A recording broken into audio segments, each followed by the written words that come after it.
Americans Abroad update, March 17th, starting in Italy, where Captain America cannot stop scoring. He scored the opener for Milan against Slavia Prague midweek, and then scored the winner at the weekend versus Hellas Verona. He is in unreal form, and we'll get back to him at the end of this update.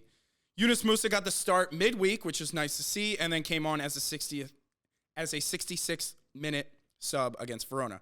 McKennie started, and Weah came on as a sub for Juve in their 0-0 draw to Genoa.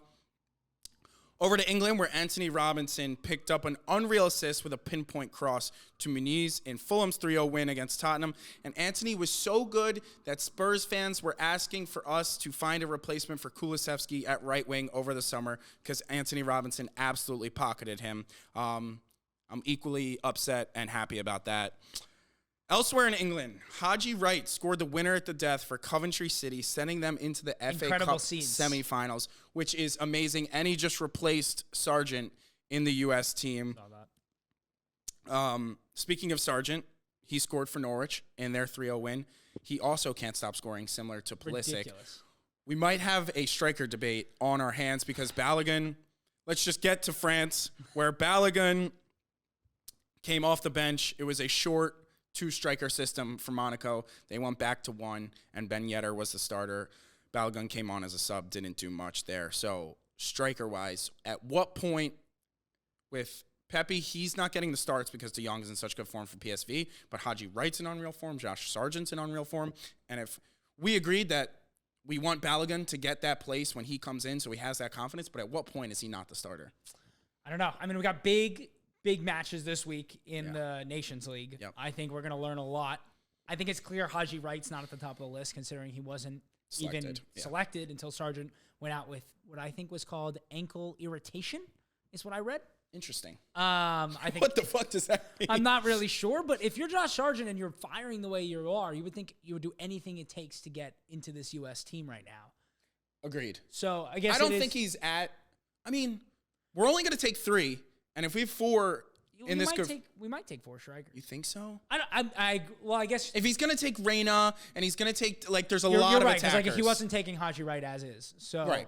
Yeah. No, I mean I think Balogun has to be the starter. He just offers more than Sargent. Yeah. Like I think Sargent, the fact that he's scoring a lot is great because I think a lot of the discourse around Sargent over the last few years has been like he adds a lot to the team but isn't scoring goals. Yeah.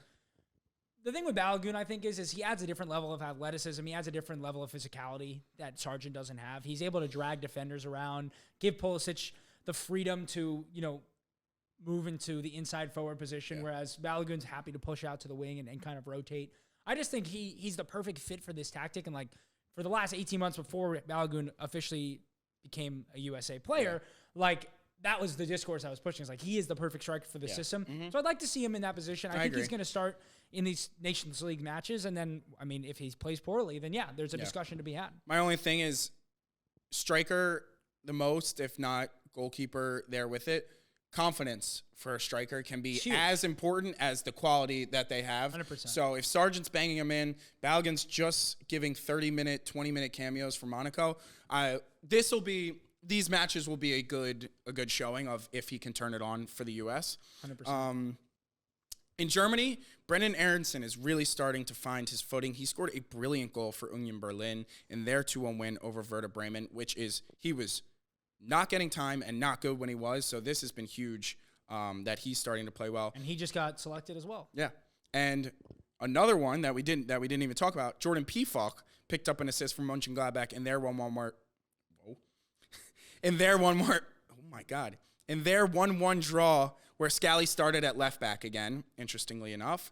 And finally in Spain, Cardoso got the start for Betis. So, yeah, I completely forgot about Pefok because I hadn't gotten him to him on my sheet, but he's been pretty good and active and starts every single week 100%. For Mönchengladbach. So for a good Bundesliga side. Yeah, so it's going to be interesting where that goes.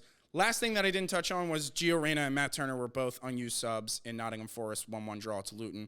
We've talked about the goalie problem. At least Gio's on the bench because he was an unused, not injured anything. Not in the squad. So, goalkeepers, hands up, didn't recognize that third name.